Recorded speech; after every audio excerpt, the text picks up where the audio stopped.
Take a break from being a pro DM, they said. Go on a cruise. Get away from anything and everything related to Dungeons and Dragons.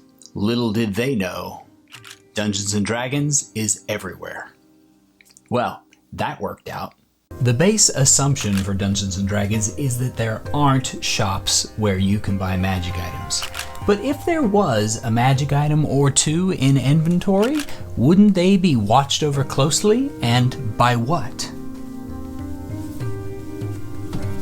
What if these cart rails didn't lead to a simple mining operation with mining carts, but instead to a Duergar operation involving steam-powered locomotives, or worse, this massive drilling machine headed their way? The danger behind teaching your familiars where you hide your potions so they can bring them to you is that they might grow a taste for them themselves. You might want to start sealing them a little bit better. The distant crack of thunder doesn't always announce a storm. Perhaps there's a glacier creeping closer. As an alternative option for potions, glacial ice that stays frozen until you pop it into your mouth and melt it would make for a great fantasy touch. What stories could a sentient piece of ice that's been frozen for tens of thousands of years tell to your adventuring party? What if a wizard could carve chunks off of a glacier in order to craft creatures of ice and send them out to form an army crossing the land with hardened, dense ice bones of cobalt blue?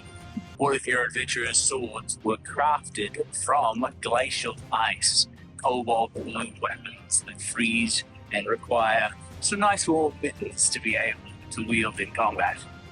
The Illithid are an ancient enemy that has been on Faerun for thousands of years. What if they were frozen in the ice and were slowly being freed?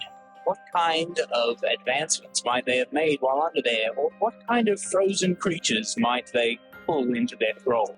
Bring fantasy terrain to life by putting things in places where they're not expected. A glacier in the middle of a lush valley, for instance. What if a glacier was rerouted by magic and was coming towards a city in a valley?